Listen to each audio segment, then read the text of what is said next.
देखिए, आज हम लोग पार्ट्स ऑफ स्पीच के पार्ट 8 अर्थात इंटरजेक्शन के बारे में पढ़ेंगे या विस्मयादिबोधक अव्यय किसे कहते हैं। तो सबसे पहले बात करते हैं हम इंटरजेक्शन क्या है तथा इसका प्रयोग हम कहाँ करते हैं तथा कौन कौन से ऐसे शब्द हैं जिसके द्वारा हम इंटरजेक्शन को डिफाइन करेंगे। तो सबसे पहले बात करते हैं हम इंटरजेक्शंस की अर्थात विस्मयादिबोधक अव्यय की। वे शब्द जिनके द्वारा अचानक से खुशी, दुख या आश्चर्य या मन का भाव प्रकट हो, ऐसे शब्दों को हम इंटरजेक्शन या विस्मयादिबोधक अव्यय कहते हैं। An interjection is a word which express some sudden feeling और इमोशन। या फिर दूसरे शब्दों में से कह सकते हैं an interjection is a word which express some sudden happiness और सैडनेस इज कॉल्ड इंटरजेक्शन। कुछ एग्जाम्पल्स द्वारा समझते हैं कि इंटरजेक्शन अगर हमें किसी वाक्य में व्यक्त करना है तो किन किन शब्दों द्वारा करेंगे, या फिर ऐसे कौन से शब्द होंगे जिनके द्वारा हम इंटरजेक्शन को चूज करेंगे, छाटेंगे। तो सबसे पहले बात करते हैं हम आह, ब्रेवो, हेलो, आह, ओह, हस, अलास, वाट, हुरा।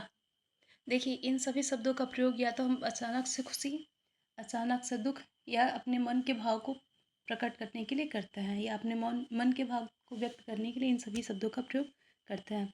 अब एक एक करके एग्जाम्पल द्वारा समझते हैं हम कि इन शब्दों का प्रयोग कहाँ करते हैं। अर्थात ब्रेवो, आह, कुछ अच्छा लग रहा है तो आह, या फिर हम चोट वगैरह लगती है तो हम आह का प्रयोग करते हैं।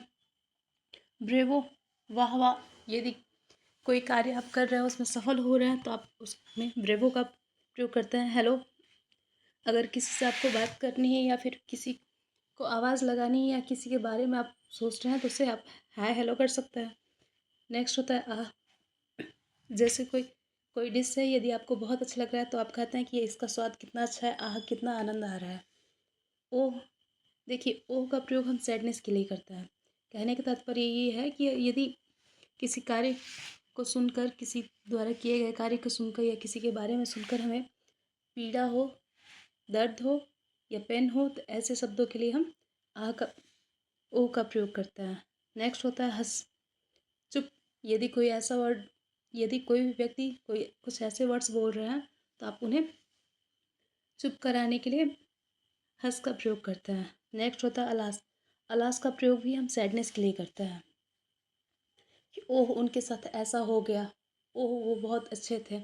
इन सभी शब्दों के लिए हम अलास का प्रयोग करते हैं।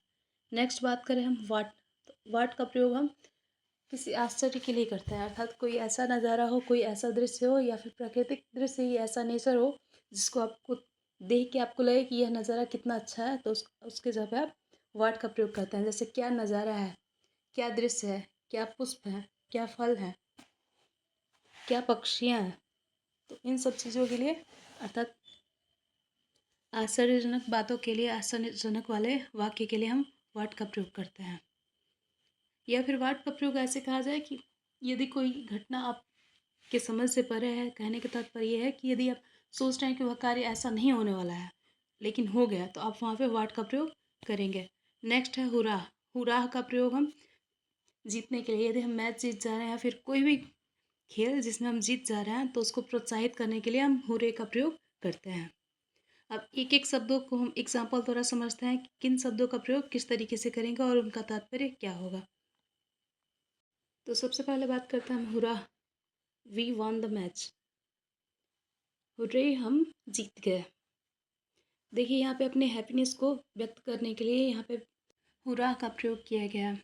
नेक्स्ट है वाह, दैट्स एन अमेजिंग, अर्थात वाह यह क्या नज़ारा आया, यह बहुत ही आश्चर्यजनक है।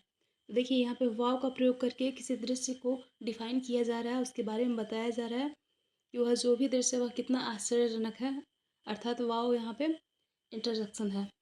नेक्स्ट होगा उफ्स, यू मेड अ मिस्टेक, ओह तुमने एक गलती कर दी या तुमसे एक गलती हो गई। तो देखिए यहाँ पे उफ्स का प्रयोग किया गया है इंटरजेक्शन के रूप में। नेक्स्ट है sorry, I can't lend my book, मैं क्षमा चाहता हूँ, मैं अपना पुस्तक आपसे उधार नहीं ले सकता। तो देखिए यहाँ पे सॉरी का प्रयोग इंटरजेक्शन के रूप में किया गया है। नेक्स्ट है हे, आई एम हियर, है मैं यहाँ हूँ। देखिए आप किसी को इंडिकेट कर रहे हैं कि आप बता रहे हैं आप कि आप यहाँ पे हैं, तो यहाँ पे हे का प्रयोग इंटरजेक्शन के रूप में किया गया है। नेक्स्ट है alas he can't it. Alas वह नहीं यह कर सकता। तो देखिए यहाँ पे अलास का प्रयोग एज ए इंटरजेक्शन के रूप में किया गया है, अर्थात यह सेंटेंस इंटरजेक्शन होगा। उफ आई डोंट लाइक दैट, अर्थात उफ मुझे वह पसंद नहीं है। तो देखिए यहाँ पे उफ का प्रयोग करके सेंटेंस को बताया जा रहा है कि जो भी वस्तु, व्यक्ति या फिर जो भी चीज़ें हैं वह आपको पसंद नहीं है। The baby likes sleeping. शांत रहो या फिर स को इंडिकेट किया गया है इंटरजेक्शन के रूप में, बच्ची सो रही है। तो देखिए यहाँ पे स का प्रयोग एज ए इंटरजेक्शन के रूप में किया गया है। नेक्स्ट है ओह दैट्स अ प्रॉब्लम। ओह वह एक समस्या है। तो देखिए यहाँ पे ओह, यहाँ पे उदासी को प्रकट करने के लिए, सैडनेस को प्रकट करने के लिए ओह का प्रयोग किया गया है। देखिए जैसा कि हमने कहा कि इंटरजेक्शन का प्रयोग हम अपने मन के भाव को प्रकट करने के लिए करते हैं, वह चाहे खुशी की बात हो, हैप्पीनेस के लिए हो, सैडनेस के लिए हो, या फिर डिज़ायर हो या मन की इच्छा हो। तो देखिए जैसा कि हमने कहा कि हुरे, वाह, उफ, सॉरी, हे, अलास, उफ, सा, ओह, इन सभी शब्दों का प्रयोग इंटरजेक्शन के रूप में किया गया है, अर्थात इन सभी शब्दों का प्रयोग अचानक से खुशी या फिर अचानक से दुख के भाव को प्रकट करने के लिए किया गया है, अर्थात ये सभी सभी शब्द एज अ इंटरजेक्शन होंगे, या इंटरजेक्शन इन्हीं शब्दों द्वारा इंटरजेक्शन बनाया जाता है। इन्हीं शब्दों का प्रयोग करके इंटरजेक्शन जैसे सेंटेंस बनाया जाता है। साथ ही साथ हम ये देखेंगे कि देखिए इंटरजेक्शन में जहाँ पे भी इंटरजेक्शन वाले शब्द हैं वहाँ पे एक्सक्लेमेशन मार्क या फिर कहते हैं, कह सकते हैं कि इंटरजेक्शन को संबोधित करने के लिए, डिनोट करने के लिए एक्सक्लेमेशन मार्क का प्रयोग किया जाता है, संबोधन चिन्ह का प्रयोग किया जाता है। अर्थात देखिए जहाँ पे भी इंटरजेक्शन वाले वर्ड्स हैं वहाँ वहाँ आप एक्सक्लेमेशन मार्क का प्रयोग करेंगे। देखिए इससे पहले हमने पार्ट्स ऑफ स्पीच के 7th पार्ट को देख लिया था, जैसे कि noun, pronoun, adjective, verb, adverb, preposition, conjunction. ठीक उसी प्रकार आज हमने इंटरजेक्शन को भी पढ़ लिया, अर्थात पार्ट्स ऑफ स्पीच के हमने टोटल सभी भावों को विस्तार से पढ़ लिया। यदि किसी को कोई भी डाउट हो आप इसके पहले वाले वीडियो में जा सकते हैं, या फिर आपको लग रहा है कि कहीं कुछ मिस्टेक्स हो चुका है तो आप वहाँ पे बता सकते हैं कि हमसे क्या गलती हुई है, तो हम उसमें सुधार करेंगे। उम्मीद करते हैं आप सभी लोगों को यह समझ में आया होगा। देखिए पार्ट्स ऑफ स्पीच में इंटरजेक्शन में हम अचानक से खुश या अचानक से दुख शब्द का भाव प्रकट करने के लिए करते हैं। उसके साथ ही साथ जब हम टाइप्स ऑफ सेंटेंस पढ़ रहे थे तो वहाँ पे एक सेंटेंस था एक्सक्लेमेटरी सेंटेंस।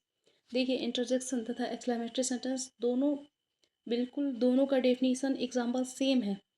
डिफरेंस ये है कि वहाँ पे हम उसे सेंटेंस के रूप में, एज अ सेंटेंस अर्थात वाक्य के रूप में पढ़ते हैं, जबकि यहाँ पे हम उसे पार्ट्स ऑफ स्पीच अर्थात किस शब्द का प्रयोग किस स्थान पे किया जा रहा है उस रूप में यहाँ पे पढ़ता है। उसके अलावा हम बात करें कि पार्ट्स ऑफ स्पीच में इंटरजेक्शन तथा sentence type kinds of sentence में एक्सक्लेमेटरी सेंटेंस में कोई डिफरेंस नहीं होता है।